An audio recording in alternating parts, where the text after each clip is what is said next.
اور کھڑے ہو جائیں اور بتائیں کہ کیا اس میں بات کی گئی. نہیں ترجمہ کرنے کی ضرورت نہیں ہے. آپ مین پوائنٹ جو ہے وہ ہمارے سامنے پیش کریں گے کہ جیسے اس کا سٹارٹ ہوتا ہے حروف مقطعات سے. تو حروف مقطعات کسے کہتے ہیں؟ ایسے الفاظ جن کا معنی اللہ اور اس کے رسول کے علاوہ کوئی نہیں جانتا. شاباش. ایسے الفاظ نہیں، ایسے حروف، ایسے حروف ان کو حروف مقطعات کہتے ہیں. جیسے الف لام را ہے، الف لام میم ہے. بیٹا سارا کچھ کتابوں پہ نہیں لکھا ہوا، سارا کچھ کتابوں پہ نہیں ہے. جو آپ سیکھتے ہیں وہ انٹریکشن سے سیکھتے ہیں. اس میں کچھ شک ہے؟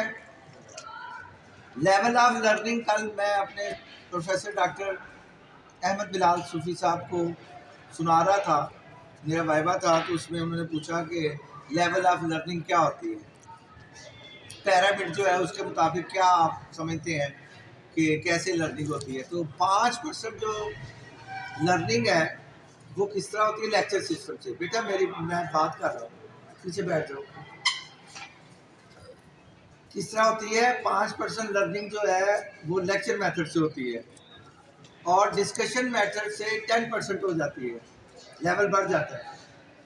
اور اگر ڈیمانسٹریشن میتھڈ بھی ہو، ساتھ ڈیمانسٹریٹ کر کے تجربہ بھی کیا جائے یا ڈیمانسٹریٹ کم از کم کیا جائے، تو اس کا لیول 30% تک ہو جاتا ہے. اور وہی چیز جب ہم اس کے بارے میں کوئی تجربہ کر لیتے ہیں، خود تجربہ کر لیتے ہیں، تو پھر اس کا لیول جو ہے 50% تک ہو جاتا ہے. ایویئٹس کا استعمال ہو تو اور بڑھ جاتا ہے. اور اسی طرح جب ہم اس کو کوئی اور مزید طریقے اختیار کریں تو 70% تک ہو جاتا ہے. 90% تک تب ہوتی ہے جب آپ کسی کو پڑھا دیتے ہیں.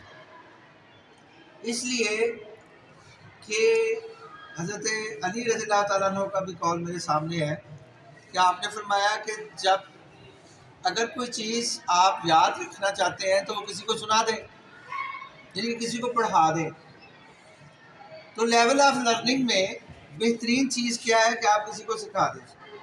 یعنی کہ میں اگر کسی دن چھٹی پر ہوں یا کسی وجہ سے پیریڈ نہیں لے رہا تو ایک بچہ پڑھانا شروع کر دے، اور اس کو، اور گروپ ڈسکشن جو ہوتی ہے وہ سب سے زیادہ امپورٹنٹ ہے آپ لوگوں کے نزدیک. اب آپ کا سلیبس ایک دفعہ ختم ہو گیا، اب ہم پہلا چیپٹر کو دیکھا، اس کا ٹیسٹ لیا، اس میں جو چیزیں آپ لوگوں کو نہیں آئی تو وہ بجائے